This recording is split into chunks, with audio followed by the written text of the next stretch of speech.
Unicorn, ici Unicornis et dans cette vidéo nous allons faire une rétrospective de 2018.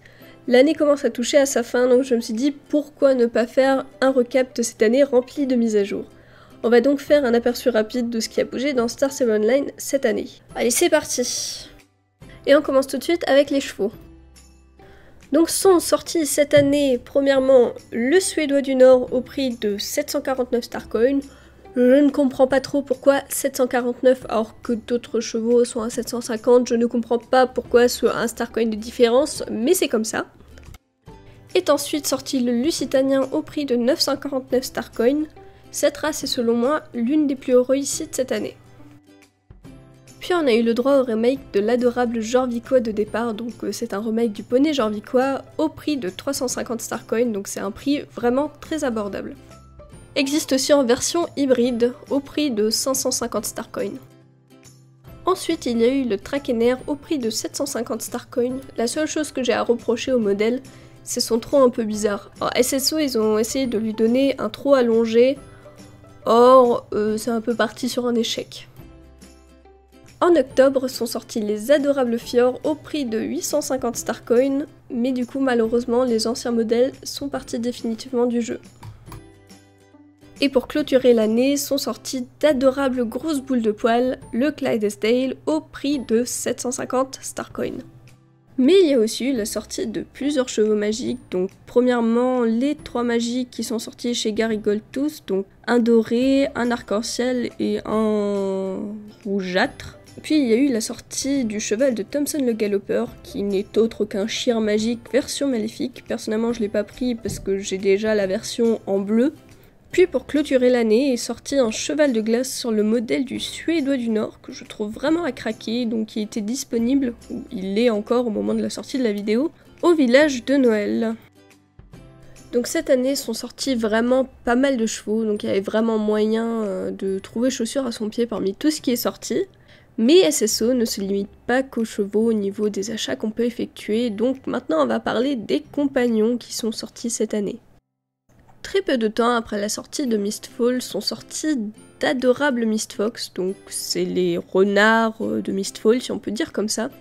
Donc il me semble que après les Tamiya que SSO nous avait offert pour leur anniversaire puis Noël, que ce sont les premiers compagnons qui courent à côté de nous qu'on pouvait acheter dans le jeu. Puis sont sortis d'adorables terriers Jorvikois qui sont disponibles à Fort Pinta dans la boutique des animaux et à Sudoven, donc c'est des modèles différents qui sont disponibles. Ensuite on a eu droit à ces petits écureuils que personnellement je trouve un poil creepy, mais bon. Donc eux aussi comme tous les compagnons qui sont sortis avant, ils peuvent être dans la sacoche mais aussi courir à côté de nous. Puis en fin d'année sont sortis les premiers compagnons volants, c'est-à-dire ils peuvent aller dans la sacoche mais aussi voler à côté de notre cheval. Les mouettes. Cependant, ce que je trouve dommage, c'est que la mouette était disponible à l'achat à peine 1 ou 2 semaines après que SSO nous en avait offert une pour l'anniversaire, ce qui casse rapidement l'exclusivité du cadeau qu'ils nous avaient fait. Maintenant qu'on a fait le tour des choses achetables dans le jeu, allons faire le tour des choses jouables dans le jeu, c'est-à-dire les quêtes. Donc maintenant on va parler des quêtes secondaires et des quêtes principales. Donc les 2 prochaines sections peuvent contenir du spoil, donc si vous n'avez pas envie de vous faire spoil certains passages de l'histoire, je vous invite à skipper plus loin dans la vidéo. En début d'année, avec l'aide des rangers, nous avons enlevé les barrières du lac de Mistfall, puis on a obtenu l'accès à une nouvelle petite zone dans Mistfall. Vraiment rikiki, mais quand même un nouveau accès. Puis on a eu des quêtes dans cette ferme de Mistfall, où est-ce qu'il fallait ramener des vaches à cette ferme. Bon, ça se résume pas qu'à ça, mais j'ai un peu oublié ce qu'on avait fait ici. Ensuite, nous avons aidé Sigrid à devenir maire de Dundle. Et une des quêtes secondaires les plus grosses de cette année était de construire le refuge de Sudoven, puis de soigner un poulain jusqu'à ce qu'il puisse retourner en liberté. Au niveau des missions principales, nous avons enfin sorti Herman de sa cage après presque 2 ans. Puis on est parti à la recherche d'un poulain stellaire avec l'aide de Rhiannon. Puis on a enfin aussi libéré Nightdust, il s'avère que Nightdust est justement un cheval stellaire. Ce qui explique pourquoi il ressemble à un schtroumpf. Puis on a récupéré les Bobcats qui étaient malheureusement transformés en chevaux par le magnifique Idris. D'ailleurs il s'avère qu'Idris n'est pas uniquement propriétaire d'un cirque, mais est issu de Pandoria et défend de tout autre intérêt que nous, donc ça risque de partir en steak. Donc voilà, c'était un résumé très bref de ce qui s'est passé au niveau de l'histoire de cette année.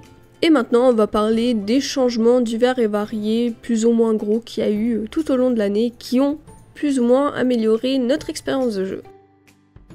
Or, tout au long de l'année, SSO a fait des changements graphiques par-ci par-là, en changeant quelques petites textures, par exemple des panneaux de course ou des tonneaux.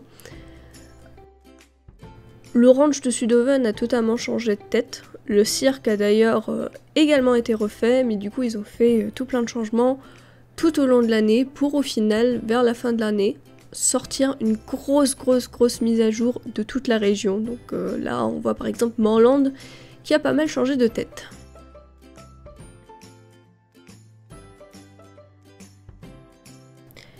Il y a eu également la sortie d'une fonctionnalité ultra pratique, le mode photo qui nous permet de prendre des photos instantanées et de les retoucher in-game.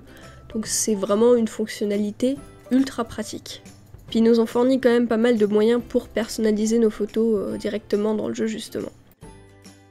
On a également reçu d'autres fonctionnalités ultra pratiques comme par exemple passer en mode cheval sauvage, donc on n'est plus obligé de faire de bugs pour ne plus voir notre cavalier, on peut bloquer les demandes d'amis.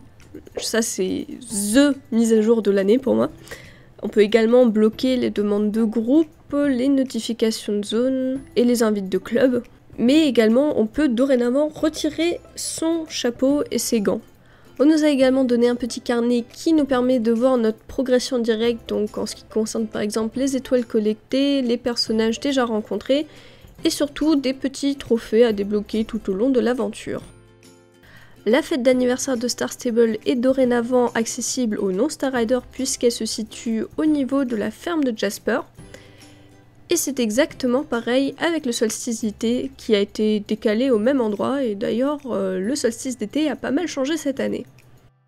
Il y a également eu la sortie d'un royaume au milieu des nuages qui est assez enjoué, avec une piste arc-en-ciel qui ressemble un peu à du Mario Kart version SSO, mais sinon l'idée est assez sympa, surtout que c'est aussi accessible aux non-Star Riders.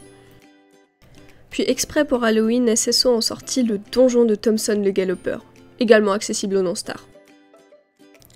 Voilou, c'est déjà la fin de cette récapitulation de l'année 2018 sur SSO. Alors je pense qu'il y a par-ci par-là des choses que je n'ai pas mentionnées, comme par exemple le passage de Jojo Siva, qui selon moi ne vaut pas vraiment la peine d'être mentionné. Sinon, j'ai oublié de mentionner que le cheval de départ a été refait et que les non-Star Riders peuvent dorénavant aussi sauter. Comme on a pu justement le voir avec les événements qui ont été changés cette année, il y a beaucoup plus de choses qui sont accessibles aux non-Star Riders, donc je trouve ça vraiment gentil de la part des SSO de rendre le jeu de plus en plus accessible à ceux qui ne payent pas.